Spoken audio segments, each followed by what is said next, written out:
রামপ্রসাদ সেনের বাড়িটা কত দূরে বলতে পারেন? আপনি কোথা হতে আসিয়াছেন?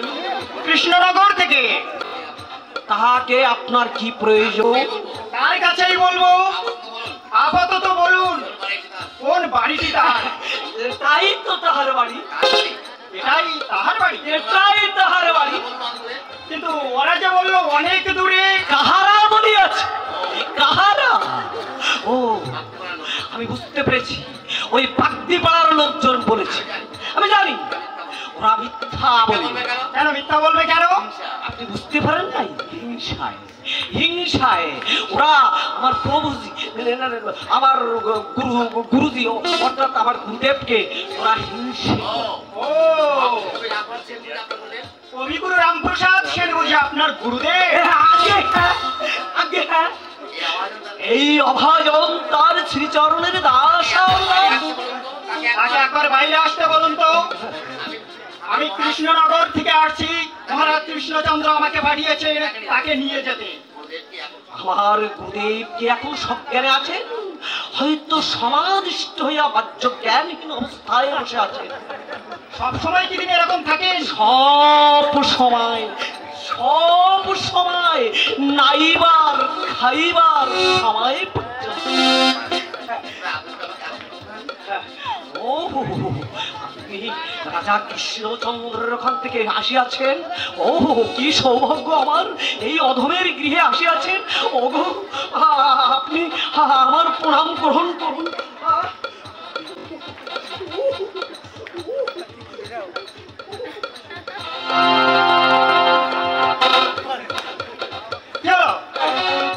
আপনি বুঝতে পারেন নাই? ওনারা বলেছেন মধ্যাঙ্গে প্রণাম করলে নাকি গুরুদেবের সেবা করা যায়, তাই আমি একটু মধ্যাঙ্গে প্রণাম করলাম। আচ্ছা, আপনি ক্ষণকাল অপেক্ষা করুন, আমি দেখে দিয়েছি আমার গুরুদেব কি করতেছে। আমার গুরুদেব কি করতেছে আমি দেখে আসি। আচ্ছা ঠিক আছে, আসুন। লোকটার কথাবার্তা বা চালচলন দেখে মনে হচ্ছে না তো তিনি রামপ্রসাদ সেনের শিষ্য। দেখা যাক এই কপাল ভাঁড়ের চোখকে ফাঁকি দিয়ে সে কত দূরে যেতে পারে।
এবার নয়ন উন্মীলন করিয়া দেখুন, মহারাজ মহারাজ কৃষ্ণচন্দ্রের লোক আসিয়াছেন আপনাকে নিয়ে যাইতে।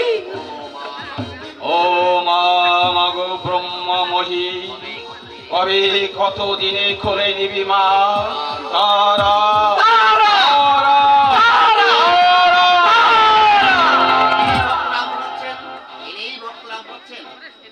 ভক্ত রামপ্রসাদ সেন। আজ্ঞে হ্যাঁ, আজ্ঞে হ্যাঁ, শুনেছি রামপ্রসাদ সেন শাক্ত, তবে এর গোড়ায় কণ্ঠী মালা কেন?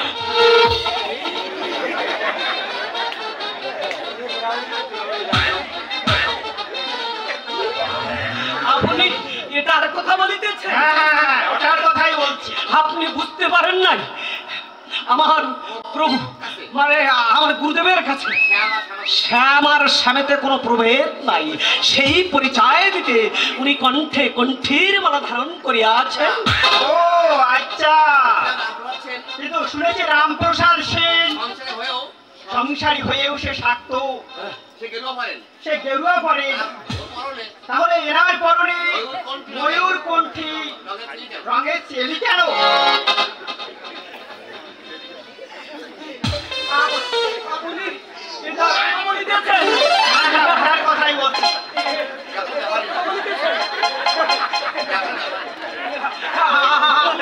আপনি বুঝতে পারেন নাই?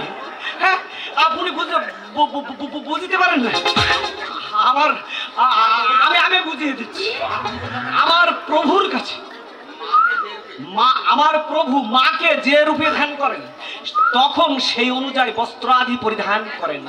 এখন মাকে শ্যাম রূপে ধ্যান করিতেছেন, তাই বাবাজিদের বস্ত্র আদি পরিধান করিয়াছেন। ও বাবা বৃন্দাবন চন্দ্র হে, শুনুন শুনুন শুনুন, আমার প্রভু অর্থাৎ আমার গুরুদেব এখন শ্যামাকে বাবা বৃন্দাবন চন্দ্র রূপে দেখিতেছেন। শুনেছিলাম রামপ্রসাদ সেন সঙ্গীত সাধনা করেন, কিন্তু আপনার গুণের মুখ থেকে কোনো গানের গও তো পাচ্ছি না। গান গান আমার প্রভু পারে, আমার প্রভু পারে, আমার গুরুদেব গান পাপা। ওই শোনাও তো একটা গান। ওগো ওগো গুরুদেব, ওগো গুরুদেব, ও গুরুদেব, রাজকর্মচারী আসিয়াছেন আপনার এই শ্রীকণ্ঠে একখান সঙ্গীত শুনিবার জন্যে। নর, আমি তো গানে জানি না নর। জানি না বললে জমে ছাড়বে না, গান গাইতে হবে। গাইতে হবে? হ্যাঁ, গান গাইতে। তাহলে আমি গাইছি, শোনো নর। আ আ আ আ আ আ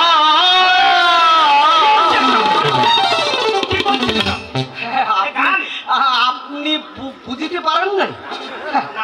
আমার আমার গোসাই অর্থাৎ আমার গুরুদেব গলাটা সেদে নিচ্ছে। হ্যাঁ, গলাটা সেদে নিচ্ছে, তাই আপনি বোঝেন নাই। যেমন যেমন হারমোনিয়াতে শিখতে গেলে আর কি সা রে গা মা পা ধা নি সা সা নি ধা পা মা গা রে সা, তাই আমি গান শুনতে পেয়েছি, গলা শব্দ বলিনি। আমি তো বললাম আমার গুরুদেব গান পারে পারে, পারে। তাহলে গান গেতে বলুন। গান গান গুরুদেব একখান গান গান। নর, গুরুদেব তাহলে আমার একখানা জানা গান গাইছি। গান রাজকর্মচারী আমার গুরুদেব আর গান গাইছে। হ্যাঁ, গান গাইছে। ওরে যৌবন জুয়ারে আগেবার আসে,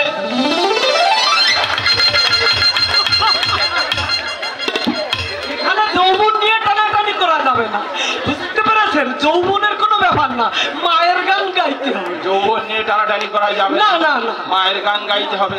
তাহলে আমি গাইছি, শোনো।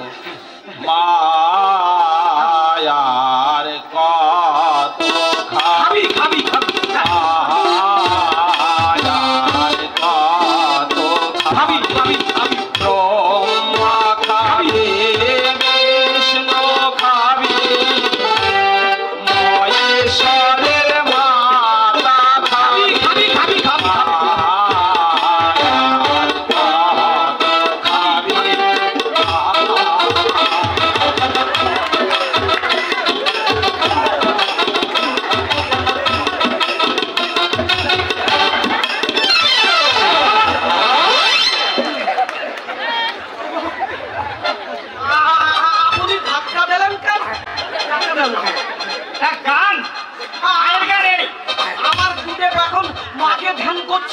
মায়ের গান গাইছে, কতদিন খায় না, মাকে খাবি খাবি খাবি।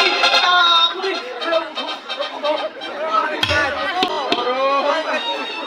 আমাকে ধরো ধরো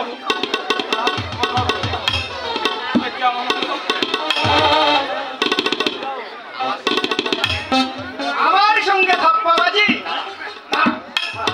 তোমাদের এবার মজা দেখাচ্ছি। ভদ্রলোক মানুষ, কি কি কি কি কি কি কি কি বলছেন আপনারা? আপনি বুঝতে পারছেন? ধাপ্পাবাজির ফল আমি ভালো করছি।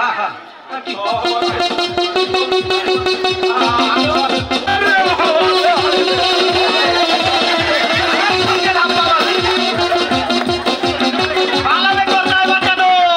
এদিকে এসো, এদিকে এসো।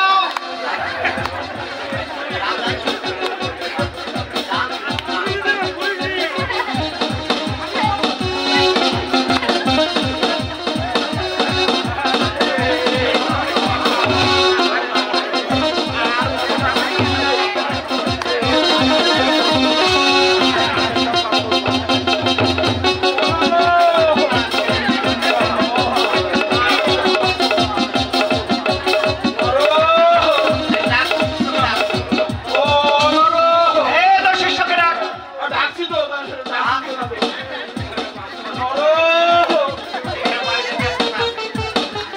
আমি নিয়ে আসছি, তুই এখানে ভয়।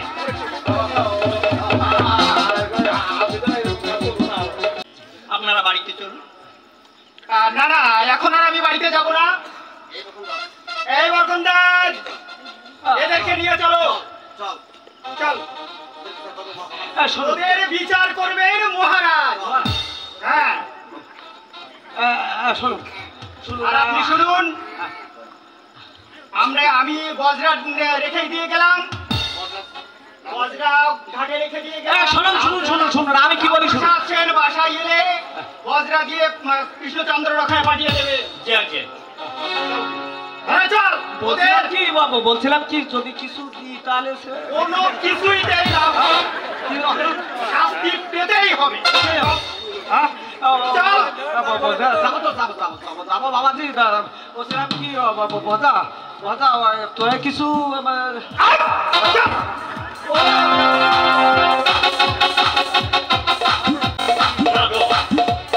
তোর বিচার ঠিকই আছে মা, তোর বিচার ঠিকই আছে।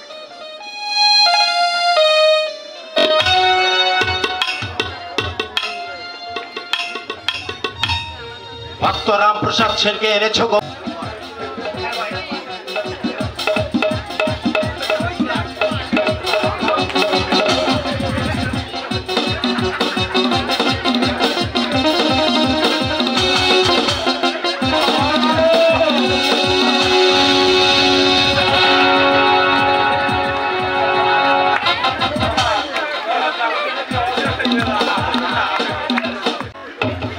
আমি বলছিলাম কি, আমি আমি ওনার দলের লোক। আপনি কে গো?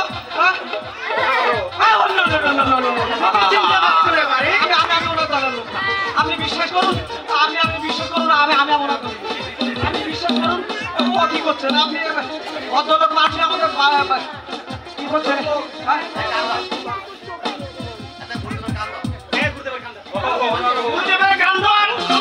না তো, ওনাকে তো আমি চিনি না। ওনার বাড়ি গুটি মারে, আমার বাড়ি চালিশ টাকা, ওনার সঙ্গে আমার কিছু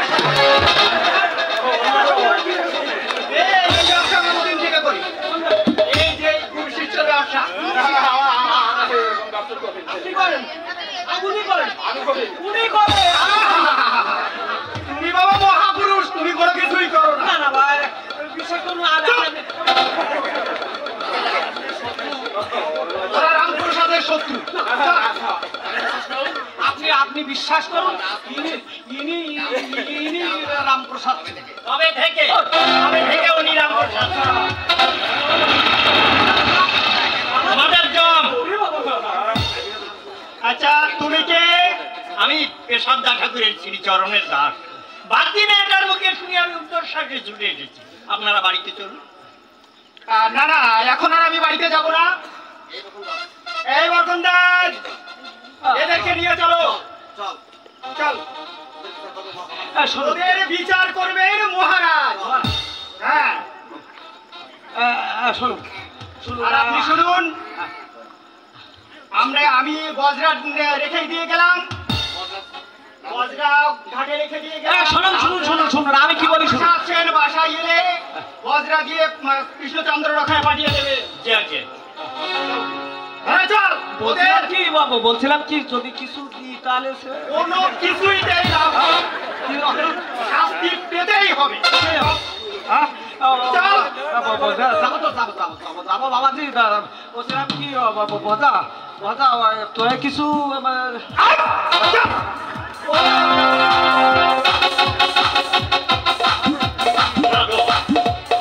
তোর বিচার ঠিকই আছে মা, তোর বিচার ঠিকই আছে।